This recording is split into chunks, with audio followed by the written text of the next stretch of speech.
And we are officially live in high definition, I hope. Hi, everyone, and welcome to another rendition of All Elite Ensemble, your weekly AEW review show here at BC WrestlePod. And once again, the dynamic duo is back at it here after a fantastic and hopefully restful, for my constituent here, Thanksgiving break week holiday season. Um, I had a good time resting and also doing things for this podcast. It never truly stops. But hey, you know what? Wrestling, just like any entertainment industry, is a never ending cycle of grief, tears, happiness. I go through all stages. I go through all 5 stages of grief sometimes in a span of even for 30 minutes, depending on the wrestling promotion. But I'm Yeah. here about some good stuff and some questions I have because Antonio, I have questions. Like, there was a very lack of women this week, and I'm kind of Oh. upset with you. I was very upset. I was like, why? I was like, one match is no longer just okay. That is the bare minimum. We need to get it together. It's almost like the Continental Classic took over everything. I was like, go figure. No, I was kidding. Which sucks because I was like, yo, the C2 is kind of banging right now, and I've been having a Oh, yeah. really fun time so far. I just feel bad because I was like, I'm not saying we need to because, equal rights, equal fights, but like, I think you don't have to do it at the same time. But like in the spring, can we get a women's Continental Classic? Because I'd be here for this. But then again, I look at the Ring of Honor Women's Pure Championship tournament that's been going on for how many months now? And I'm just like, I don't know, man. I don't know. I think. I guess. Hey, but you know what's called the Continental Classic? Get some Stardom girls, get some CMLL Amazonas, and get some AEW girls, and you know what? I'm here for it. So, I'm here. for real. But we are here to talk about all the Thanksgivingness that AEW had to offer us from back-to-back episodes of Dynamite and Collision. So this was AEW Dynamite on Wednesday the 25th and Collision on Thanksgiving on the 26th. And I'm just like, I asked myself a really stupid question. I'm like, why are they doing this? And then I looked at Saturday. I'm like, oh, okay. I was just like, and I forgot. I was like, oh yeah, I'm going to that event on Saturday. So we should, yeah, never mind. I'm good. I'm really happy y'all didn't decide to do it on a Saturday because that's a lot of wrestling to watch in one weekend. Yeah. Shout Anyway, out, shout out to the Tennessee crowd. They had to sit through 4+ hours of television this week. honestly, They never let up. no. Good for them. 100%. And as somebody who experienced that this year when I went to the Dynamite 300 and Collision 100 tapings back to back, I'm just like, it was a lot of fun. But damn, 4 hours was crazy. Yeah, by the end Four. you're I know. By the end of it, I was like, we got an hour and a half drive home, y'all. So like, let's start wrapping it up. yeah. But alrighty, so of course we are here to review this past week in AEW as we are in the throes of Continental Classic time, as well as getting into the final pay-per-view of the year, which is World's End, coming to us live, December 27th from Chicago. I'm going to talk about another pay-per-view that AEW decided to casually just drop this week and has me crazy hyped AF. But more on that later. But before we get into all that, really quickly, just the announcements. If you like what you see here, you can follow us on YouTube, Twitch, or Kick. Want something smaller? Follow us on your favorite social media site at BC WrestlePod. Want some merchandise?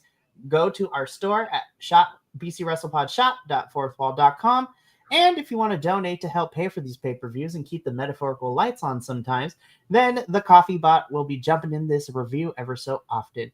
Alrighty, I want to get into the good stuff because Dynamite had me hyped. And by the end of Dynamite, I was like, damn, these were kind of banging matches, not gonna lie. Well, C2, when we get to the women's match, I was just like, I love you girls. But I love you girls, but anyways, so let's just get into it, right? And so Tony Khan decided to be a sicko this week for AEW Dynamite because he told us, oh yeah, this is going to open the show. I'm like, excuse me? I was like, what? So we get our first Continental Classic match in the gold lead. So this is Kyle Fletcher taking on the current champion, Kazuchika Okada. I have to shout out Blue Sky and the Twitter and the social medias because there was a lot of confusion. I'm like, so it's not the unified championship because Okada comes out with the international championship. I'm like, wait, how'd that work again? And so it's not unified right now, but technically it is, and the internet explained it to me. So it's really only the Continental Championship that's on the line, but then it's like the unified. I was just like, Tony Khan, make it make sense. Yeah. I was like, make it make sense. So I was like, why is Okada coming out with the international belt? I was like, well, it's unified, but right now the continental part of the championship is there. I was like, shouldn't you just, anyways, I digress. I was like, my head was spinning. Thank you, internet, for explaining it to me, but Tony Khan, make it make sense. But anyways, that is my only gripe with this because this match was bussin', as the kids say. This match was a lot of fun. Kyle Fletcher and Okada going at it. You know, Don Callis family members, Okada and Fletcher respect each other, question mark. That will be forced. We shall see as we go through the rest of this. Continental Classic and the downfall of the Don Callis family. Yeah, I had a good time with this match. And I shouldn't be surprised, but I did audibly go, oh, color me surprised in a good way, AEW, of who ended up winning this match. But before I get to that, Benny, what did you think of this match opening up Dynamite? This was a fantastic match. I really liked that they were not gonna do nothing until that first commercial break. They just chopped and hit each other until that first commercial break, and then Okada like pushed Rick Knox into the ropes, and Okada was begging him off, like, "Please don't disqualify me," which I really liked. I really liked that little bit, and that's a great way to start off the night. As somebody who's recently sat through a live AEW Dynamite, running down the card is really not the best way to open up a card. For me personally, just get into the action. Like we already know if we get. I'm like, we do this on a weekly basis. We know what's coming up. I'm just putting it out there. I was like, we know we're all weirdos on the internet and we follow your companies on the internet, so we know. Right? It's like those who don't know will be surprised. It's like, let them be surprised. Like how they didn't announce Mystico for Collision, and me and my mom absolutely lost our shit in a good way when he appeared at Collision 100. I'm like, yeah, like Mox wasn't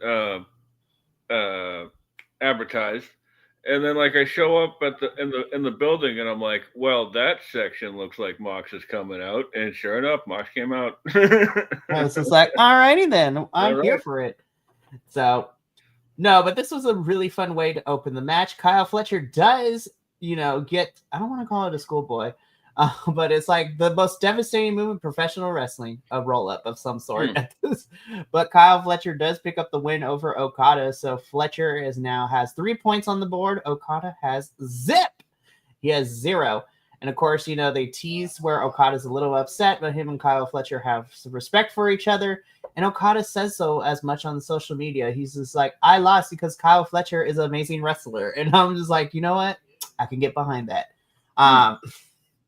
Man, I cannot wait for Okada and Takeshita in some capacity to collide because that tension's boiling over. And they're like, we got to keep the kids from fighting. So we're going to put them in different leagues. So... But yeah, this match was really fun to open things up, and I had a good time with this. Moving on. Kenny Omega's like, listen, the Bucks and I have lots of things to work out. I haven't been necessarily the best, person in the locker room. I haven't been the best like businessman / employee, but he literally gave us the living embodiment of the Facebook status. It's complicated, right? So that is exactly how this was. Kenny Omega. It's complicated. And then it was so complicated enough that the Bucks walked out of his, dressing room as Kenny walked, away. And I was just like, oh, okay. So we are teasing. I was just like, will they, won't they? And then I'm just like, I smell the trios division coming up again, don't I? I was like, I smell trios championships, don't I? I'm just like, all right, AEW, let's just pull the trigger. Let's just rip the Band-Aid off. I was like, yeah, this is where y'all want to go with this. Or, you know what? It could be still fun where the Bucks are still trying to figure it out. And they at least made peace with Kenneth, but they haven't decided to fully be invested as a team again. The Elite is still in limbo. But yeah, Kenny, I love you, but it's complicated. Yeah, this was a whole lot of nothing. We didn't even get a good night bang. How dare you? How dare you? How dare you, Kenny? I guess on BTE, like they just replayed this whole entire thing. Like it was a pretty funny joke. Like you think you're getting a backstage like a little tidbit, but no, it's just the same thing. Oh man. So yeah. I mean, more development will probably come down the line, but I agree with you. It's just like, I love you, Kenny. I love you, the Bucks, but this didn't really progress anything for me. So we're still waiting. Anyways, moving on.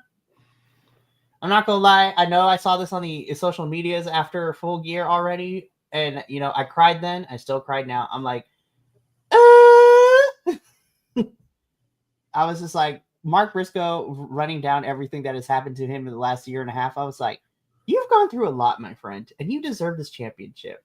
Like, for real. I was like, you have gone and done a lot. You deserve this title, and I'm excited to see this for your run. I was like, Mark Briscoe, they can never make me hate you. Like, for real. I don't understand when I find people who don't like Mark Briscoe. I was like, maybe his wrestling style is not for you, but like as a person, I'm like, I don't know, man. Like, I can't find really anything I dislike about him as a person, and he makes me want to cheer for him. So it's really hard for me to hate Mark Briscoe, you guys. I don't understand why y'all hating on him. He's great. Yeah, I haven't heard any of that, but I don't see how anybody could hate Mark Briscoe. He's just such a genuine nice guy, and the moveset thing, like if you don't like his moveset, you might not like wrestling because he's a very straightforward wrestler, a smash mouth, and then like when he gets intense, like he starts hitting big moves. So like which oh, by the way, I forgot to mention in the last match with Okada and Kyle, Kyle still had the mark still on his back from Mark Briscoe. Lord, that match was wild. It was crazy. Oh my goodness. I'm just like, Mark Briscoe deserved this, and I'm excited for his championship run. More about you later, Mark, because we're going to talk about you in Collision. So, moving into our second match of the evening, which was a semifinal for the AEW Women's World Tag Team Championship. Okay, so I'm torn, right? Because I was just like, I'm mad at Tony Khan because I was like, give me more women's matches. And this was the only women's match we had on Dynamite, right? And I love all four of these individuals here. They are lovely people. I think they are fantastic workers and wrestlers and characters. Love them down. Yeah. I'll start with the positives. Babes of Wrath are going to the finals, so I was like, let's go. I was just like, Harley and Willow are one of my favorites. Again, I love seeing how far Julia and Sky have come, since being a part of AEW full time. It wasn't the worst thing. I was like, they just had an off night, and it definitely showed. I felt like some of the chemistry was missing. I really wish people would stop harping on Julia, but I do agree. I was like, Julia, if you can't land that moonsault, I was like, maybe we should figure out a different maneuver we can do, because you either undershoot it or overshoot it. Like, the success rate of her landing that moonsault the way it's supposed to has been hit or miss lately. And I'm like, I don't want you to hurt yourself and break ankle, Julia. I was like, if you think you can nail it, go for it. But I was just like, you overshot that. And it was apparent, and I felt bad. But I also, for a hot minute, I thought Harley got knocked the F out, and she was looking a little woozy towards the end. I'm like, if that's your acting chops, Harley, awesome. But also, I was like, please don't have a concussion, because I was like, we don't need nobody getting hurt. But the chemistry for me was kind of off this match, and everybody has an off night, so I was a little underwhelmed. I wasn't disappointed, but I was a little underwhelmed with this match. I'm not going to lie.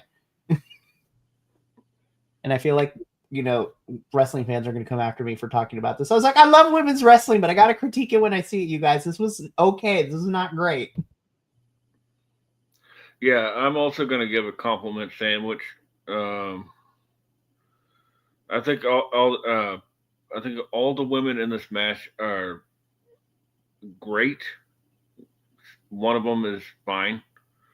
Um, and but here's my complaint. This is what happens when you work 1 day a week and try to pull off things that you would be doing on a nightly basis. Uh, Sky and I love Julia. I think everybody looked fine. Um, I don't really care about the. I don't care about botches. Botches don't bother me whatsoever. Um, it's simply because it's not ballet, and it shouldn't look too choreographed. Because like the same people who say that like it looks too choreographed will also like harp on the botches. So it's like, which one do you want? You can't have it both ways. Like so, this was fine. I like all the women involved. Um, I like Harley in a tag right now. Um, that's all. Hey, fair enough. So the Babes of Wrath are moving to the finals, and they await to see if they are going to end up facing the Love Bombs, or I don't know if this is the official name, and I'm not hating on it, but I kind of want something different for Big Problems, which is, Megan and Marina's team. I'm like, I was like, we need to workshop that a little bit, but Yeah. but hey, you know what? For me personally, it's a win-win because Babes of Wrath versus any of those two teams, I was like, book it. I was like, I'm here for either team facing Babes of Wrath in the finals. And also, Yeah. Tony, can we get the finals at World's End, please? Like, don't put it on the go home. I want it at the pay-per-view because this is your inaugural Women's Tag Team Championship. Put it on the pay-per-view. But here's the Anywho, thing, right? We still got a couple. We got like 3 weeks until the pay per view. that's So true. if if the semifinal match happens tomorrow, then we got 3 weeks until the final. I was Do it gonna on the wait. Christmas go home. Right.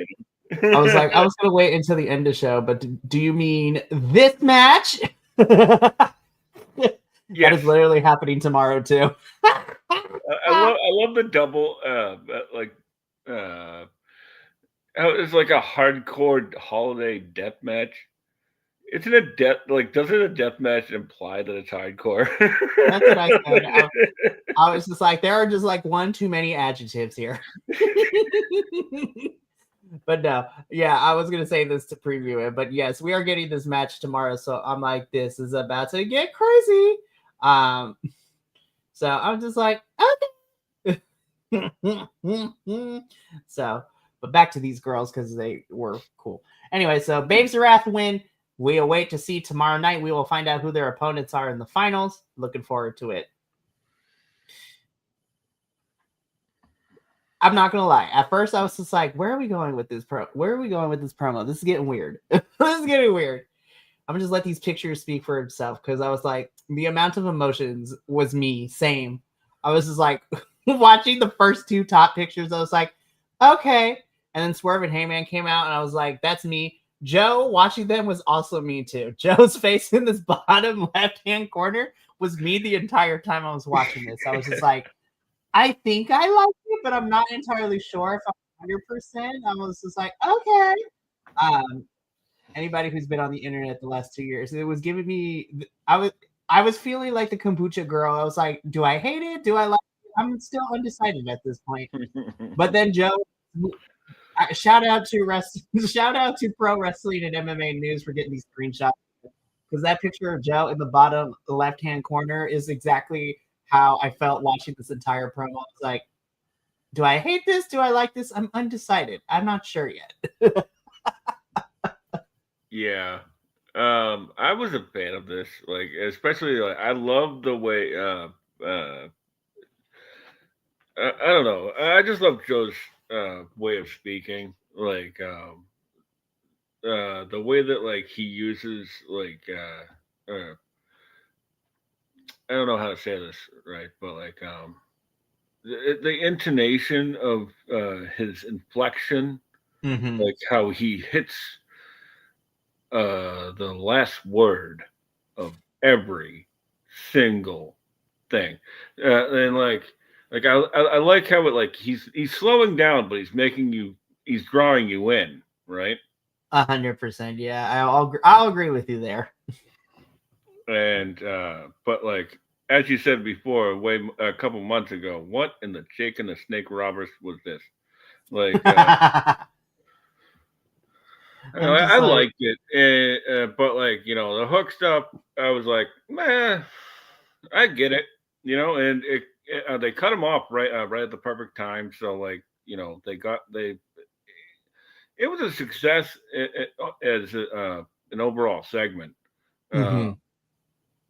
I'm still like I don't know where this is going, but I'm here for it. Me too.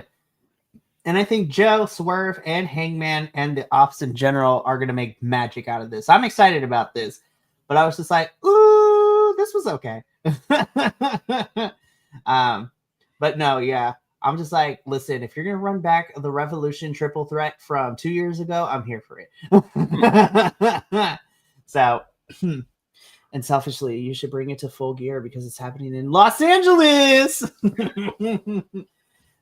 Anyways. But moving on. So the Ops celebrates. I will say though, and we've talked about this before, love the Ops down.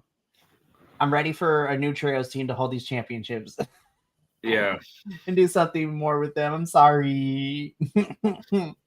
So, anyways, we will keep keeping tabs on this Joe Hangman Swerve situation as AEW Dynamite progresses throughout the coming weeks leading into World's End.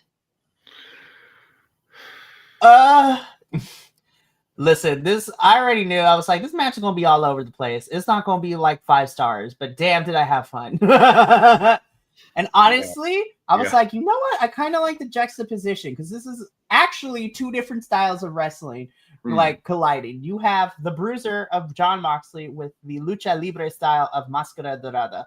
Um, Also, shout out to Moxley for selling for Dorada in certain spots too. I was just like, when he did like the over the wall cutter and Moxley like was acting like his throat got taken out after it hit the Mm. barricade, it was amazing. I had fun with this. This was sloppy, but honestly, I was kind of here for the sloppiness because I'm like, yeah, it's a bruiserweight versus a high flyer. It's like literally two opposite ends of the wrestling spectrum, and I Yeah, still had a great time with this. absolutely. So did I. Like, there was a few moments where like it made me burst out laughing, and not in like a "ha ha, this is ridiculous" kind of way. It was like, "Oh man, that was brutal," Like, there was one like right at the beginning where like Dorado like tries to dive onto Mox off the stage, and like he just goes like whoop, like right into Mox's forearm. Like Mox just catches them, like there was just a few moments like that where it was just absolutely hilarious. And there's no surprise that Mox got the win, but I like the fact that they're adding new chokes. Mox is adding new chokes to the repertoire, and he's using that overhead crane cam, uh, a a boom cam. Uh, Either way, I like the uses of that because you got it. Why not use it? Right? It's probably For cost you a lot of money. reals. I was like, for reals, just do it. Anywho, so yeah, I had a good time with this. We already talked about this last week. I was like, I'm not expecting Mascara Dorada to win the Blue League, but I'm also hoping that he doesn't just eat all the losses either. I would like to see him get at least one win. But I love this kid. 23 years old. He's had an incredible year in CMLL, and he's got to showcase himself on a couple of different occasions on AEW television and the pay-per-views as well. So I'm just like, I'm excited for this kid. and I'm looking forward to his next Continental Classic match. But this was fun. Bruiserweight versus High Flyer. I was like, yes, I'm here for all of this. This was fun. Moving on, though, as we continue on with the Thanksgiving Eve version of Dynamite, I was busting out laughing so hard, not like in a bad way. I was like, Moxley, I was just like, I need this Moxley. I was like, this was just ridiculous humor of him holding Marina Shafir back. And I'm like, let's be so for real. Marina could probably eat and stomp you out, Moxley, like so for real. But the fact, I love Moxley is just like holding her back. It's like holding her back like an ex-girlfriend. It's like, listen, just go. It's fine. And watching him like do the physical comedy spots of literally having to use every ounce of strength. He's like, I'm tired. I just had a match. Please don't start any problems. So Tony comes down. We get I love Tony to death, and I love when she speaks, but I was just like, we went the long roundabout way. But she's like, we're in the holiday spirit, and I haven't thought about, giving my lover Mina Shirakawa. And I remembered I haven't gotten anything for her for the holidays. So, and then Mina comes out looking all cute and everything. And so Tony tells Marina that, you know what, the best gift I can give Mina is our match stipulation. So I will see you slop tarts.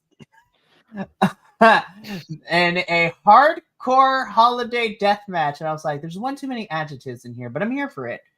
And I'm just putting this out there. I was just like, I love Tony and Mina, but I'm really hoping Megan and Marina pull out the win for this one. I want to see them face Willow and Harley in the finals because I'm like, it's new. And again, Marina getting pushed to the finals, why not? I feel like put the titles on her, Antonio, please. Her and Megan could be a really fun inaugural team. Oh, definitely to that because, two comedy tag teams in the finals might be a little bit too much comedy, And like, this was fantastic. Like, I love Tony calling Moxley Johnny. Oh, Johnny. I was just like, not the government name. And like it just reminded me of like there used to be an In Living Color sketch with like this black and white actress and how like her boyfriend went out one day and never came back and where are you, Johnny?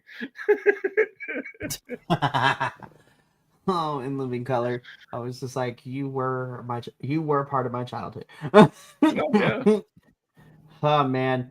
So I'm excited. Tomorrow night we're getting this hardcore holiday death match between the Love Bombs and the Big Problems.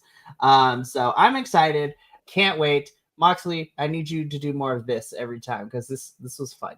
I was like, this was fun. Johnny. Like, Mina, she's got amazing comedic timing. Like, she's one of those people that, like, I don't even think that half the time she's trying to be funny, Right. but it comes off that way because, oh man, she's fantastic. She's great. And again, I'm looking forward to this match tomorrow night between Marina and Megan and Tony and Mina. I'm like, this is going to be a wild match, and I'm looking forward to it. It's going to be so good. Definitely. 100%. After this little spot, though, we get backstage segment with, Chris Statlander, Stat Daddy herself, talking about how, she's going to be heading in a new direction. She doesn't know who's coming her way, but she basically puts the women's locker room on notice. She's like, hey, if any of you want to fight me, come get me. I'm like, yes, Stat, fight everyone, and I'm here for it. So, though it seems that we're going to be putting you in a tag team match, or who knows, it might lead into a singles match with the people that were involved with this week in AEW. So we're going to talk about that a little bit later. So we're going to put a pin in you, Chris, for a little bit later and come back to you in a little hot minute. Man. I'm not going to lie. I think this is probably my favorite match of Dynamite just because I was like, I don't know how this is going to go. I was genuinely surprised, like in the best way possible. I'm like, Darby's out here doing Darby. Kevin Knight is amazing. But I was like, I shouldn't be surprised because Kevin Knight was great during the Best of the Super Juniors this year. And this is what it gave me. I don't know if Darby could be considered a junior heavyweight according to New Japan rules. I'm going to say yes because this was giving me Best of Super Junior tournament match, and I loved every single minute of it. That coast to coast drop kick from Kevin Knight, I was just like, I knew you had hops, Kevin Knight, but damn, I was like, holy hell, kid. I had a great time with this. And Kevin Knight beats Darby and gets 3 points for this. I was like, oh, golf claps. Man, I'm looking forward, and I really hope that this Continental Classic allows Kevin Knight to show out more. Not to say that he hasn't been since getting to AEW, but now that he's in a singles kind of setting for the Continental Classic, I'm ready for Kevin Knight to shine in singles competition like this too. I had a blast with this. I don't care. This was my favorite match of Dynamite. Yeah. I was going to say this might be my favorite match of the week, but no, that's still coming up. Yeah. Now, after Dynamite, before Collision, the day before, I was like, yes, this is probably my favorite match of AEW television so far. And then Collision happened. I was like, this is my second favorite AEW match this past week. Absolutely. This match, wow. First of all, the coast to coast was fantastic, but we don't need to do that all the time. Okay, that because that move it will destroy your body. But I'm just saying. What I meant is I digress. This was fantastic, and it had a little bit of Chuck E. T flavor on this one because this was a little bit too inventive. Not too inventive, but this was really inventive. They were doing some really inventive stuff, and Chuck E. T seems to be a out of the box kind of thinker. And Kevin Knight picks up the win, and I was flabbergasted. Flabbergasted. I was like, wow, Darby did all of this since coming back from Everest, and the first person he's lost to is Kevin Knight. That's pretty awesome. A guy who I've been a big fan of since he was teaming with Kushida, just all around the world. Like, I think it was even in TNA at one point with Kushida, right? Yeah, Kevin Knight had a brief stint in TNA, and then of course he was traveling, with New Japan, and then he did a couple MLW spots too. But yeah, I'm just like the Jet Kevin Knight is one of my faves. I love him so much, and I'm happy AEW has signed. I'm glad he signed with AEW, and this kid is already getting pushed really far, and I love seeing that for Kevin.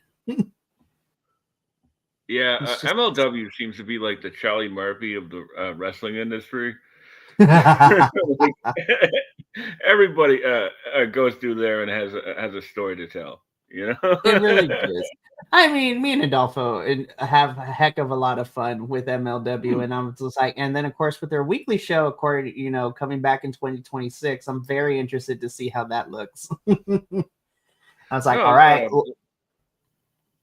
Hey, it's a great place for the people to work.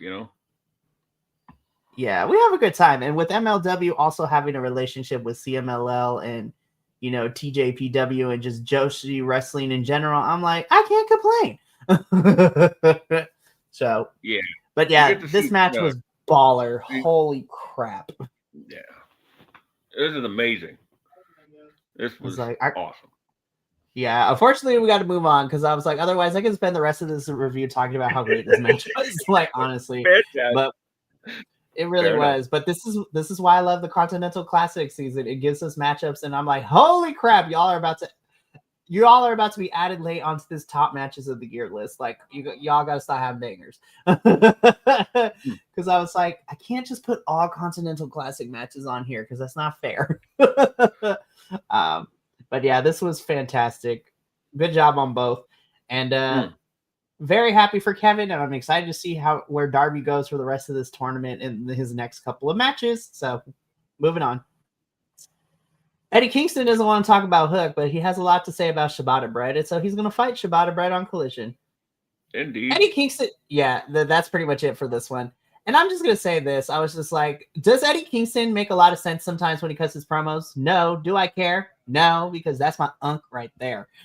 Like, Eddie Kingston is my uncle. And I'm like, I don't care. And I was like, and personally, I love Eddie Kingston because he is not ashamed to talk about mental health issues. And I was just like, I just want to give you a hug, Eddie, and hang out with you. You seem like a really great guy. Yeah. All I was going to say about this one was this is a great promo. I don't buy it. I don't buy that he's not. That's all I'll say. I'm not buying it. Not buying it yet. Not yet. So, more on Eddie when we get to Collision. But right now, we get to the main event. I was just like, wow, that flew by real fast. And it was Orange Cassidy versus Claudio Castagnoli. God, Claudio's a monster. I was like, he is literally just a brute. And I'm slightly turned on. I was like, ooh. What a hell of a week for Claudio, too. To go from this on Wednesday to being a CMLL heavyweight champion on Friday. Yeah, so if spoiler alert, Claudio Castagnoli will go to Arena Mexico for CMLL for their Friday show, which is like their big show of the three shows they do during the week. And Claudio Castagnoli in the semi-main event beat Gran Guerrero for the CMLL World Heavyweight Championship. So Claudio is now holding the CMLL title. I'm like, you know what? I'm here for it. It was really cool to see the Death Riders fight in Arena Mexico. But tune in tomorrow for that review because let's talk about Orange Cassidy and Claudio. I thought this was fun. And I was like, you know what? Orange's first Continental Classic. This should be a lot of fun. I wasn't disappointed. Was it like barn burner? No. But did I still have a good time and was it solid? Yes. To me, this was a main event. It was like, listen, we have a league match, but let's send the crowd home happy, or at least, let's send the crowd home happy and let's have a good time with it. And that's all this needed really to be. Claudio does win here, so he gets 3 points on the board, and Orange is sitting at 0 currently. Yeah, they paced the show really well, especially for it being a 4-hour show, in attendance. Pardon me. And this match was fun. I think they had better chemistry in some of the tag matches, but this was. I'm not taking anything away from that. I'm not taking anything away from this match. I really like watching Claudio throw Orange Cassidy around.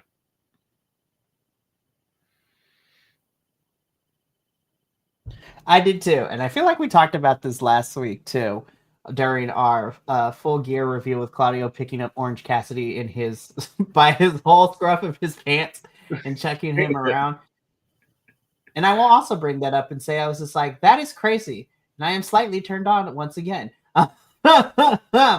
No, but in all seriousness, Claudio's just a brute, man. He's just a brute.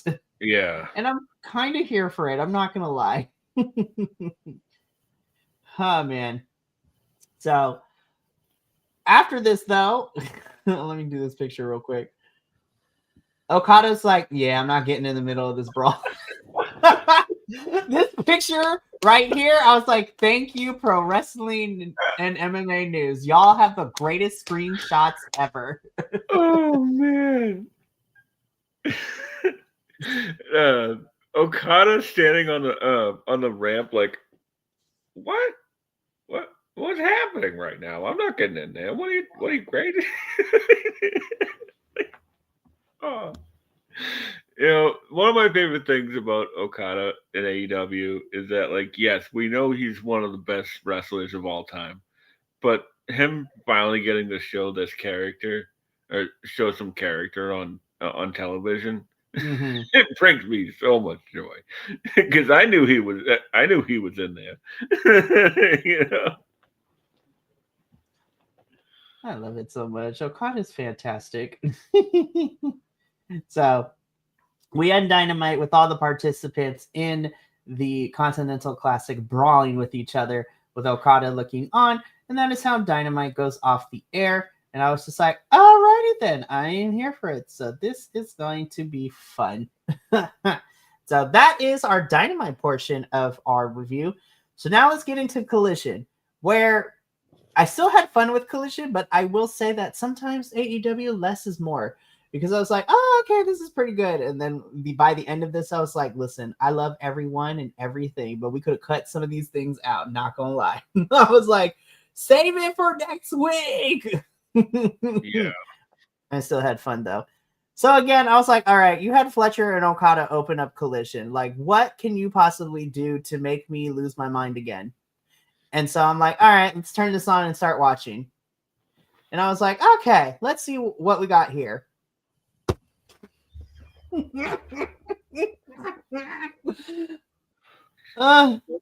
So last week, meant- as we were wrapping up, I had said that something about the match that would end up being the main event of this collision, right? Mm-hmm. And before I had said that, this was the match that I was. This was the match I was also looking forward to. For reals. God. But yeah, my non-verbal cues of when I turn to this picture is still how I feel right now. I'm just like this. I was like, how just gonna give me a banger? Like, what is this? So we opened up Collision this past week, I should say, with the Gold League match. We have the Bastard Pac taking on Speedball Mike Bailey. And I'm just like, by the end of this, I'm just like, my body, my mind, and my spirit was not prepared. Antonio, you're going to pay for my therapy bills after this, because this match was amazing. And I'm going to be so for real. I was just like, at this point, I was like, forget it. This is my match of the whole entire week now. I was just like, what is happening? And then as the rest of the show went on, I was just like, you know what? We're gonna come back to that at the end of the show. I don't want to spoil it, but my God, this match was baller. Holy hell, these two were awesome. I'm just like, Pac is another one. I'm like, you are just a bruiser, and I'm here for it. Yeah, Pac has definitely subtly changed up his style since he returned, and I love that. Like he's taken away pretty much all the flashy stuff. So now he's just like a straight up heel, and he's literally a bastard. And Speedball is he's a great plucky baby face. I just can't wait for that turn, because Speedball is a great heel as well. Man, when he becomes a heel, it's going to be so much fun. Like, watching him kind of lean into it when he goes to visit CMLL the last couple times he's been there has been fun. But heel Speedball Mike Bailey is going to be a menace, and I'm here for it. Yeah, he was sort of leaning into it in the Casino Gauntlet back at Full Gear. Like there was a few flashes of heel Speedball. Speedball. I'm just like, oh man. But man, this match rules. I don't have enough words to describe how amazing this match was. Yeah, that's why I just talked about the individuals, because I was like, I ain't got nothing that can add to this. God, this match was a bop, and I was just like, I don't know if the rest of the show is going to come close to this, but we shall see. Oh, dude. That's what I said. I was just like, listen, and we're far enough into this. By the end of the show, looking at Dynamite and Collision, I was like, I had some gripes with certain things, but I was just like, man, my wrestling boner was going nuts this whole entire 2 shows. I'm like, ah! Anywho, we'll talk more about that when we get into later Continental Classic matches, because I was just like, my body was not ready. Take me. Anywho, Pac picks up the win here, giving him 3 points. Speedball cut a very fun promo on social media. He's like, I fucking need this. And I was just like, and he cursed too and everything. I was like, he needs this. And this is for him. And I was like, yes, Speedball, come into this aggression. We are here for it. I will say, go for it. He had cut one afterwards and was like, fuck, I needed this.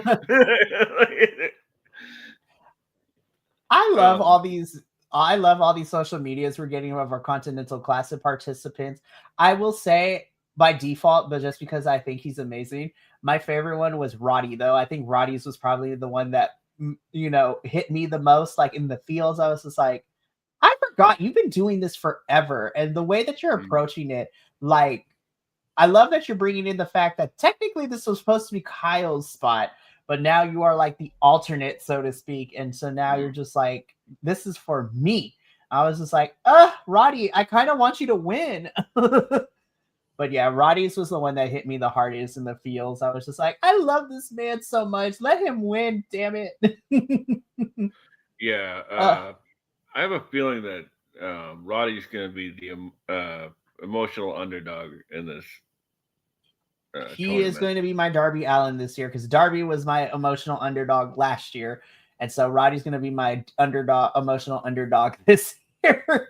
I always root for the underdogs, man. That's just my thing. I love me a good underdog story character. Like, when it's done right. I'm looking at you, Sami Zayn. I love you, but you are no longer an underdog in my eyes.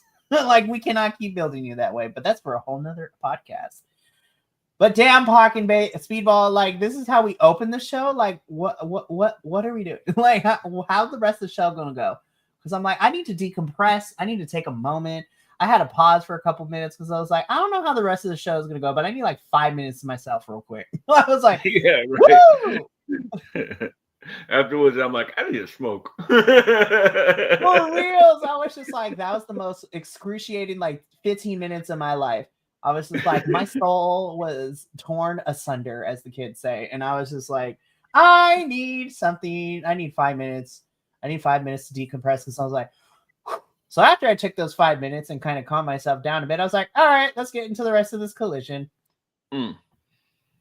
So it did make me feel a little bit better because, you know, Brodito is not breaking up. I was like, thank God. And I mean, I said last week, if this was the end of Brodito, we had a fun run. But we are not done with Brodito. I'm like, yes, because then I was like, yes, Brody King and Bandito are going to continue to be on my screen in some capacity. But Brody here tells Bandito that he needs to focus on what comes ahead, which is this Friday at Final Battle. I'm just let this card sit for itself for a little bit, and I'm just like,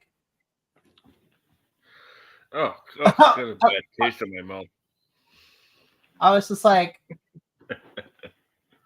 I'm just like, listen, this is a Lucha Libre like wet dream right here. I'm not even going front. This is going to have some crazy shit happen in this match. But again, Antonio, I love you, but I was just like, I just wanted one opponent for Bandito. Now you're giving him 5. But hey, you know what? They're like, Roosh is out with an injury, and he was going to be facing Bandito at Final Battle. It was like, was he? Was he though? Because ROH television told me otherwise.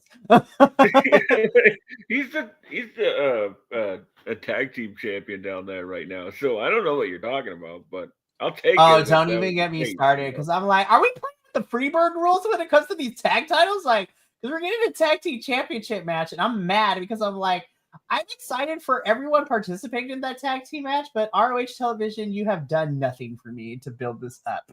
I was like, this is some bullshit. And that's the thing, I'm right? excited. It's a belt. That whole match is for the belt.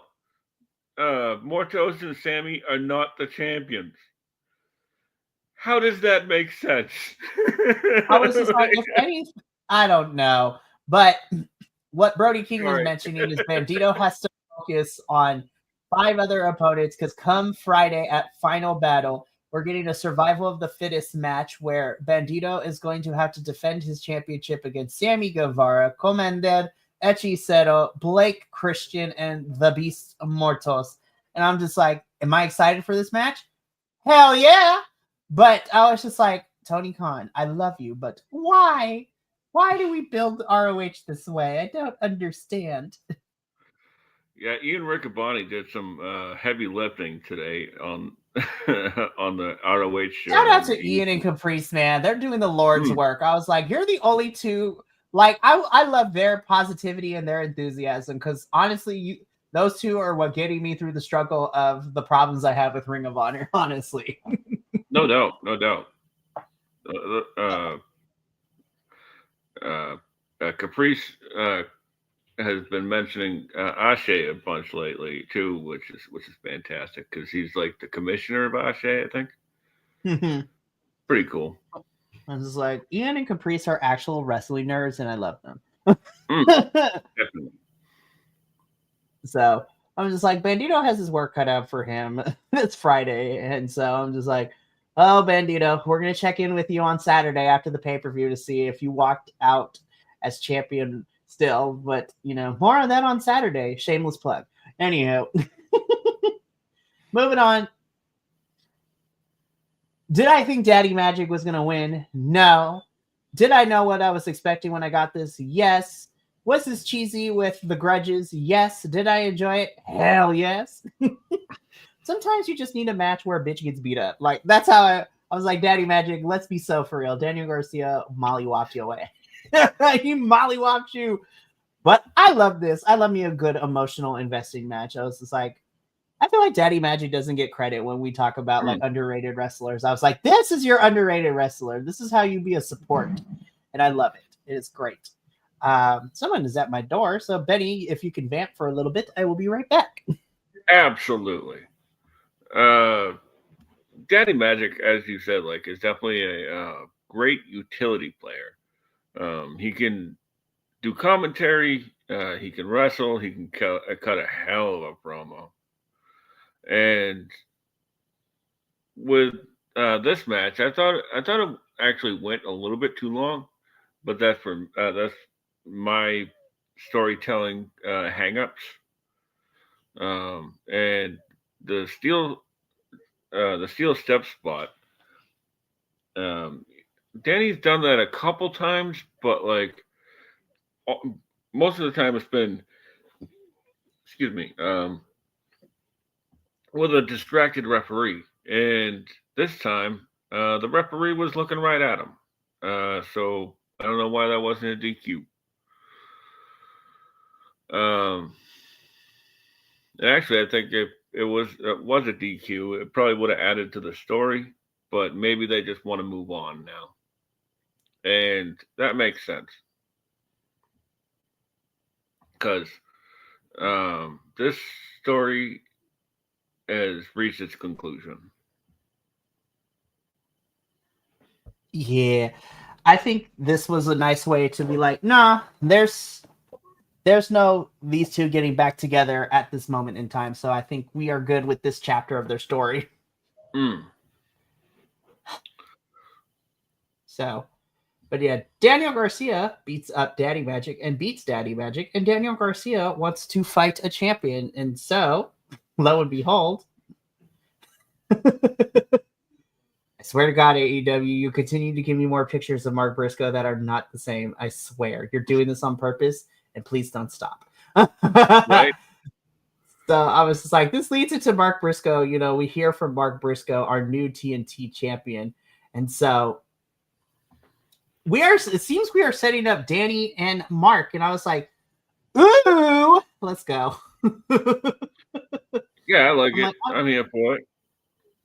Like I'm here. the thing I was gonna say about that photo was that you can definitely tell that it's a new photo because of the shadow on the belt on his shoulder. For So it's not real. Leave just this like picture. it's not just photoshopped in there. And also, it's the new belt that he got from Orange Cassidy, which is pretty neat. And that's another thing too. Like, I don't think they. I don't care if it was acting or I'm gonna choose to believe that they didn't tell Mark Briscoe he was gonna get like this custom belt and everything. Because his genuine surprise when Orange gave it to him after Full Gear, he was just like, "Oh my god, are you serious?" Like, Mm, I was like, "This is why I can't hate you, Mark." right. But yeah, I love the custom TNT Championship belt for Marco. It's like, oh, it looks so clean with the camo, and it's perfectly him.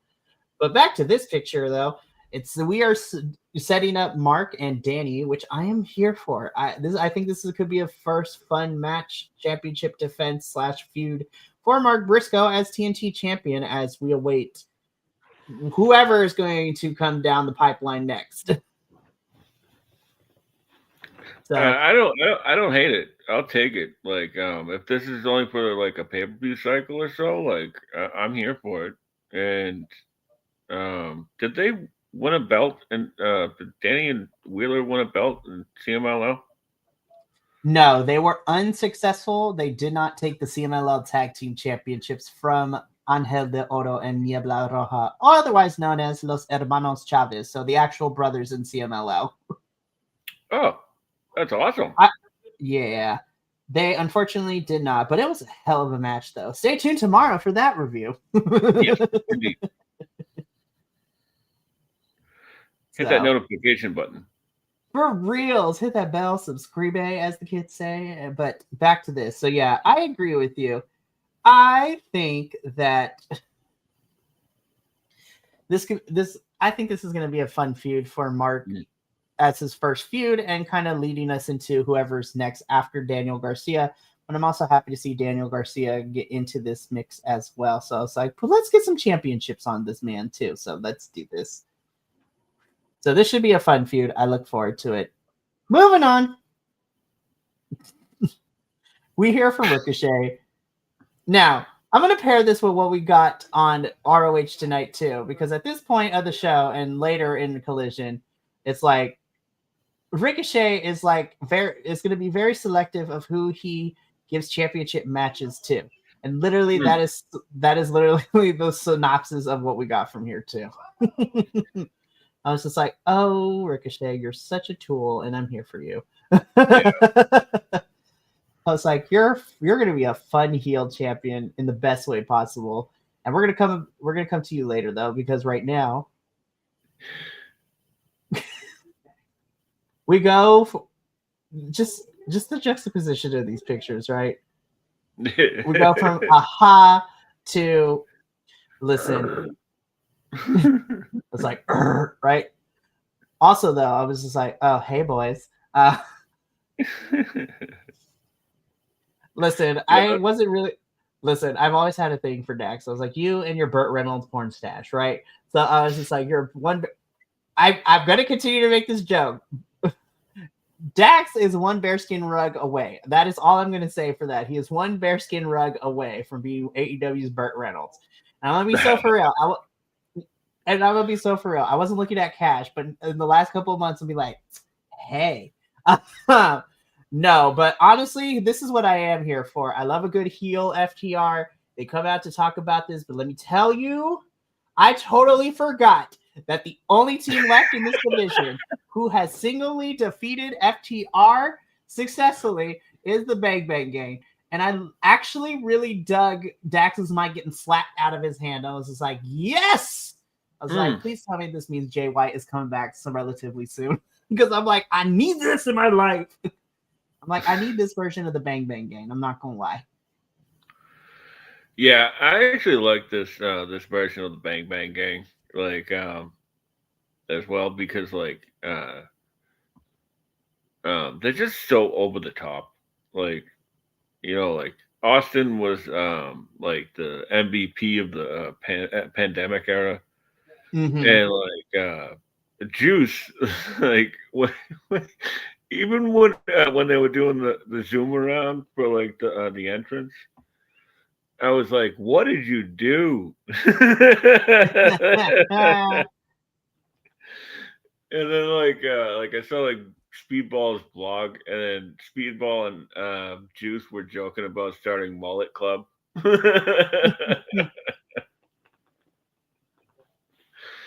Uh,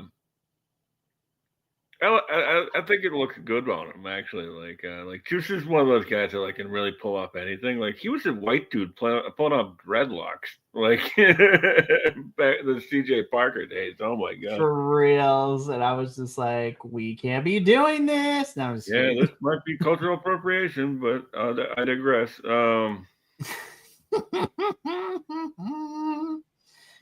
was man. a really fun face to face. 100%. And I love the like it's always been like this, but I love that the tag belts are snakeskin on the inside. It just Right? I was like, makes them so look good. different. It gives them their own unique identity, set apart from all the other championships we have in AEW, which I love. Mm. So it seems we are building an FTR Bang Bang Gang rematch, which anybody who has been a part of BC WrestlePod for the longest time knows that me and JVL and the professor could not and will not stop gushing about that FTR versus Bang Bang Gang, Juice Robinson, Jay White tag team 2 out of 3 falls match that they had for almost an hour. And I was just like, talk about baller matches. Like, holy hell, that match was so good. Yeah.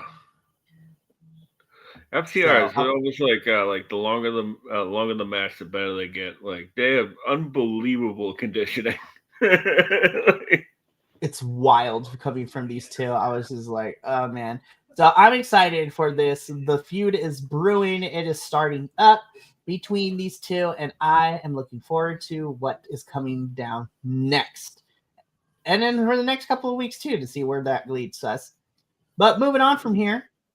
we finally got what we wanted. Listen, this is the win for me. Anytime I get to see MXM Collection on my screen, I am never going to say no. I'm going to just let this picture speak for itself, though. Oh man. I need a full length feud between these two factions. That's all I need, Tony. Antonio, you will be forgiven. Just give me this feud. Yeah, I love like when Dalton's like after he did the jibber jabber with the guy out front, whatever. Like he walks around the side and like Johnny TB's like, yeah, we got a history. Like calling back to their feud on ROH TV, like what, like 2 years ago now?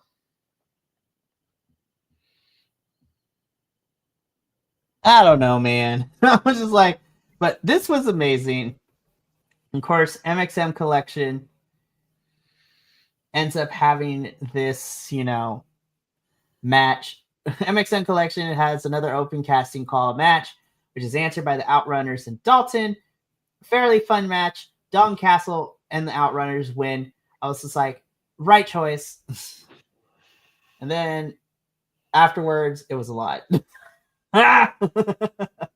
This was a lot because then Ricochet comes over, is attacking Dalton Castle. Ricochet gets in the face of people in the crowd. And after ROH today, we officially have the match made. Ricochet will be defending the AEW National Championship at Final Battle against Dalton Castle.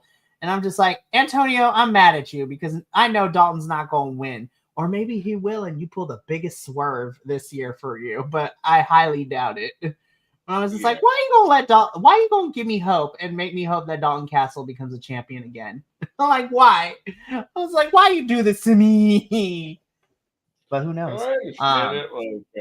Like with the like, it all makes sense now that they made the Outrunners and Dalton Castle look like geeks, but like Ricochet is like the ultimate geek. So like at first I was like, what in the world is happening here? Like I was really pissed actually. Like it just made him look like a dork. But now we get a match out of it. And please give them both a microphone before the match, and let's get some Gaga, and not the abracadabra kind. Oh man. Can't wait. So again, We are getting Dalton versus Ricochet for the AEW National Championship at Final Battle on Friday.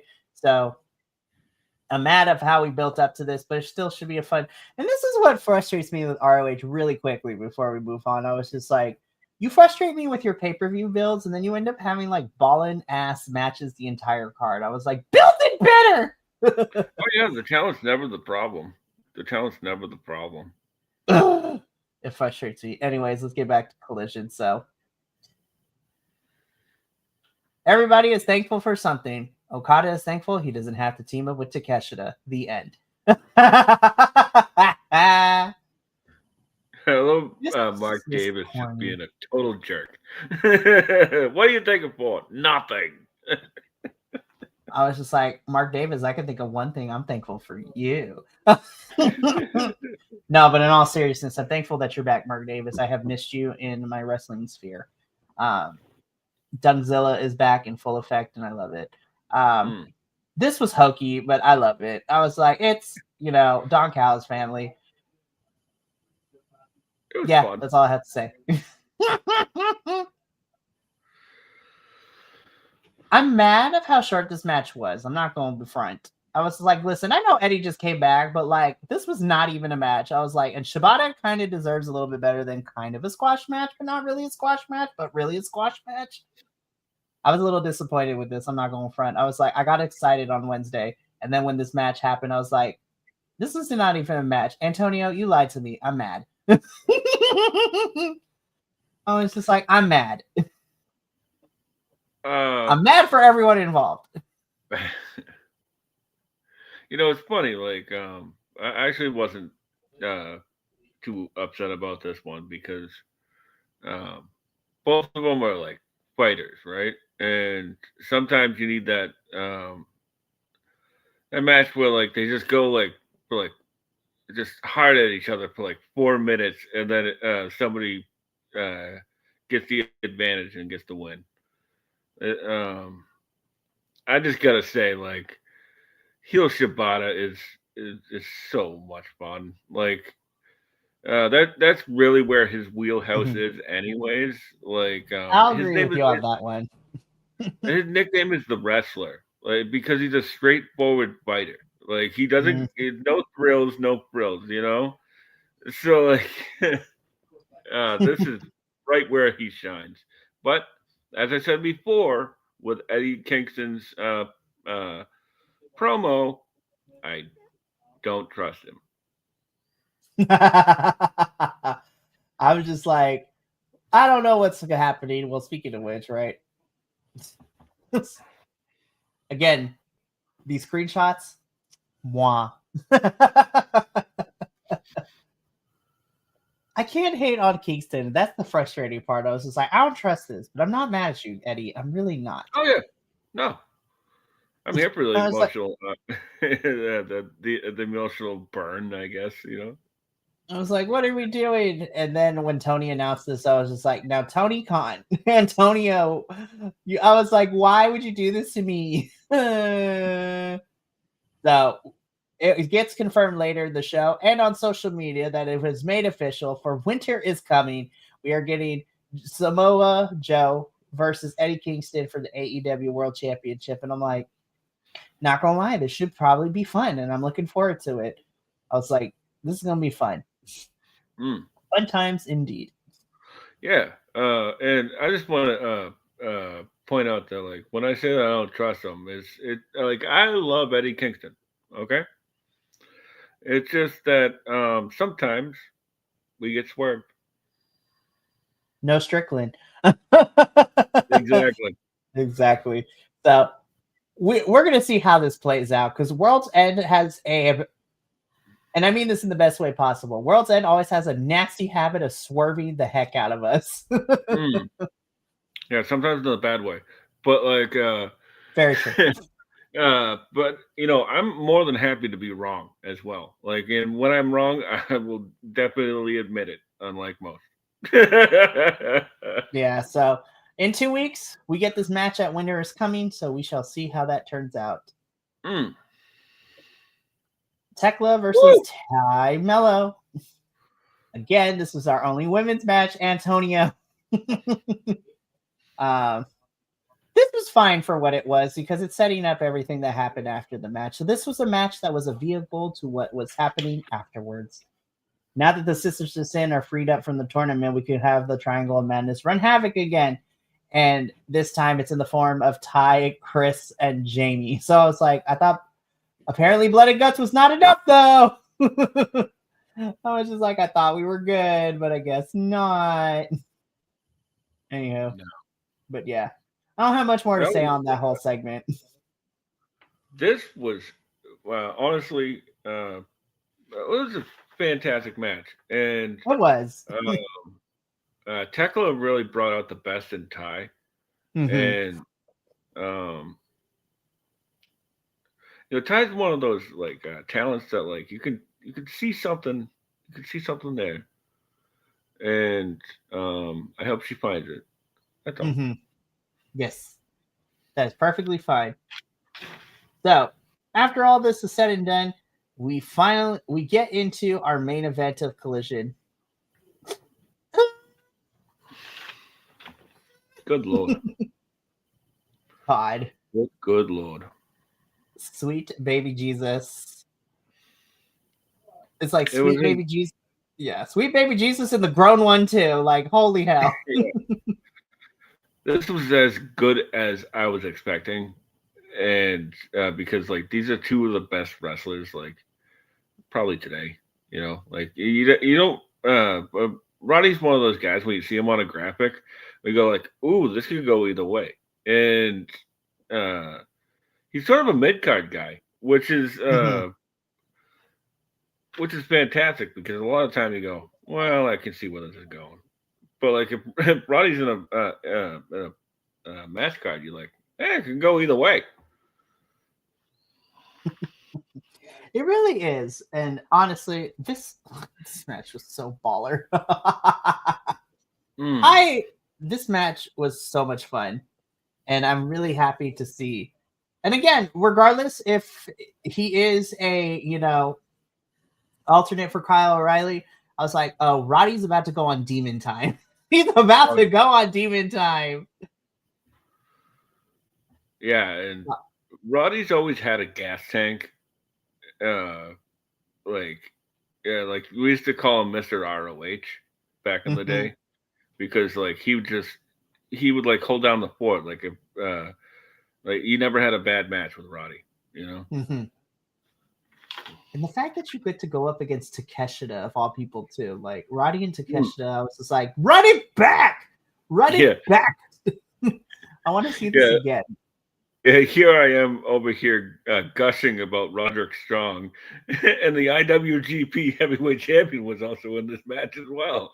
Listen, I'm not trying. I'm not. Listen, I love Takeshita, but I'm smart. I'm not gonna fight Yuka Sakazaki for this man. Like Yuka will kill me, Yeah, though I might like it. But definitely. no. But we talked about this earlier. I'm like, Takeshita is already amazing. He's our IWGP World Heavyweight Championship champion. And I feel like in the last year or two, Takeshita has kind of, his stock has risen up of how baller of a wrestler he is. But I think the Continental Classic, and again, somebody needs to be the underdog in this thing. We always have one every year. And for me, it's Roddy. Roddy is my underdog. And I want to see this man make it to the semis. So I'm hoping that is the case here because I was just like, it's unfortunate that Kyle could not be here, but Roderick Strong, let's Demon Time, bro. Let's do this. Like, Yeah, he's about to go on Demon Time, and I'm here for it. yeah. The only thing I wanted, the last thing I wanted to say was like this match, right? Like, I said this on. Sorry. Speaking into my hands, good idea for audio, right? So I said this on Blue Sky the other day, but like this match sort of was like a piece of orchestral music, right? Like and that like it started off slow, but it was ever moving, building to a crescendo, Mm-hmm. and that's what really good pro wrestling does. And this was like 14 minutes. That's all. That like you don't need 30. You don't need 45. This is perfect. A perfectly short match. that elevated both guys. 100%. And again, this was such a phenomenal match. Takeshita does get the win here, so Roddy is sitting at 0 points at the moment. But again, I'm just waiting for Demon Time to activate. So, cannot wait. So that brings us to the end of Collision and the end of our AEW review. But really quickly, I do want to preview what's coming down for tomorrow night on Dynamite as of the time of this recording. So we got a couple matches. We talked about it a little bit earlier. We are getting our second semifinal match for the AEW Women's World Tag Team Tournament. In a hardcore holiday death match, it is the Love Bombs versus the Big Problems. I love all four of these women. I'm rooting for Marina and Megan to walk out the winner because them versus Harley and Willow is going to be fantastic. So cannot wait. But we also have a couple of Continental Classic matches happening tomorrow night. The first one being this one. And I'm like, oh my God, so soon? I was like, this is barely the second week and we're already throwing these two together. I'm like, oh shit. Talk about burying the lead, huh? Like, I mean, AEW did when they told us this match was happening. I was like, excuse me? I was like, already? Yeah, right? And then he punches. What was it like? I think it was like, yeah, they showed the backstage promo last week from like the pay-per-view where like Mox is like talking about how Mox might have lost, but you know Kyle O'Reilly's on the way to the hospital or the local medical facility. The way like, that Claudio and Pac were looking at him, they're just like, that's what I was gonna say. Like everybody's like side-eyeing, like specifically Claudio and Pac. Those two are gonna mess this man up. And it's gonna be so juicy to watch it go down. Not gonna lie. So yeah, I was just like, damn, already, Tony? Like, we're already putting these two at each other. Okay, cool. I'm here for it. So this is also tomorrow night. But also going down in terms of Continental Classic action. Again, I'm just like, excuse me? Yeah. God, this match is going to hit hard, and I'm here for it. What was it, like double or nothing that they face each other for the Continental? Right? Yeah, like, I was just like, oh, God, here we go. I was just like, ah! So, yes, please. Yes, I was just like, Lord help us. Woo! Gosh. Again, this is what should open the show tomorrow. Like start off with a bang, you know. Just amazing. And again, quoting Cheryl Lee Ralph's character from Abbott Elementary, "Sweet baby Jesus and the grown one too." Like, Lord have mercy. This is gonna. The abs in this. You're gonna get one of these. You're gonna get one of these, AEW. You're gonna get one of these. I'm just like, absolutely. Yes. Snaps. Like, yes. Snaps all around. It's gonna be like 25 abs in this match. The amount of cheese that I can grade on these abs. But just Lord have mercy. I don't know if I'm physically, mentally, and spiritually and emotionally ready for the Continental Classic matches and the Hardcore Holiday Death match in one episode. I was like, don't screw this up, Dynamite, because on paper, this is going to probably be a really strong showing for your company and for your talent. I was just like, keep up the good pacing like on Dynamite this past week. And honestly, I think I was like, oh, we're about to be eaten going into World's End. I'm so pumped for this. It's going to be so good. But yeah, that is going to be it for us here at All Elite Ensemble.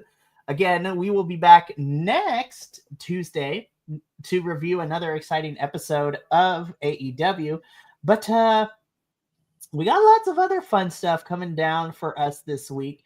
And I'm excited to talk about it. I think this is the right thing. Is it? No, never mind. Just kidding.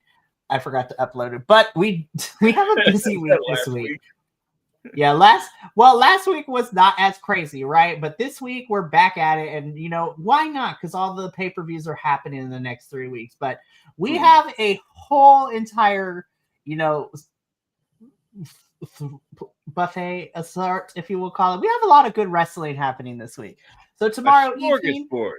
a smorgasbord of wrestling from all different places, which is really fun. So starting that off though, tomorrow evening at 5:30 p.m. Pacific and 8 p.m. Pacific, we have our double header. We have NXT at 5:30 and CMLL at 8 p.m. We are going to be reviewing the go home show for NXT and making our predictions for the final pay-per-view of NXT's yearly calendar of Deadline. And we will also be talking about some amazing Lucha Libre action at CMLL. So doubleheader, come and stay for the party. It's a great time. Then on Thursday, we're pulling another doubleheader starting at 6 p.m. Pacific. We are back in Canada where, we're going to talk about mystery wrestling. And a lot went down this show. There was a convicted felon. There were clapping of cheeks again. We had a boxing match. It was wild, and we're going to review all that on Thursday at 6 p.m. Pacific. Did And you then say I will coffee be. or coffin? Say what now? Did you say coffee or coffin? Yes. No. So we had a convicted felon. We had clapping of cheeks. We had a boxing match. It's wild out here. So we're going to be talking about all that on Thursday. And then at 7:30 p.m. Pacific, I will be doing a review for Progress Vendetta 3, in which we had a baller matches, an amazing women's match, and setting up a feud that has me salivating for British wrestling. And you'll get to hear more about that on Thursday. Friday night, the TNA crew will be here to review the Go Home show, as we will also be making predictions for TNA's final pay-per-view of the year, which is aptly titled Final Resolution. And we will also be talking about this TV deal that TNA has with AMC, and we're going to break all that down on Friday. Saturday morning, myself and maybe Benny, if he's cool, if he's okay with it, we will be here reviewing Final Battle for Ring of Honor, Ring of Honor's final pay-per-view of the year. And then Sunday, we wrap things up where the WWE crew will be here to review War Games and talk about Raw and SmackDown as well. So we got a full week leading into the holidays.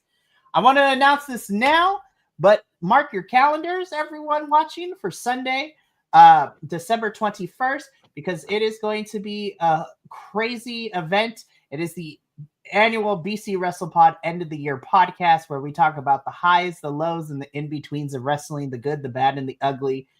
It is the most chaotic. You think our shows are chaotic now? This podcast is always the most chaotic episode ever. Everyone is having a good time, and we argue about professional wrestling as we do at the end of the year, as always. So I'm looking forward to that one. But me and Benny got to get up on out of here. So thank you so much for tuning in. From all of us here at BC WrestlePod to you at home, remember, take care of yourself, love one another, stay iconic, and more importantly than anything, you always deserve to finish your story. We'll see you tomorrow for our NXT and CMLL reviews, as well as all the rest of the shows this week. But until then, sayonara, adios, and until next time, peace.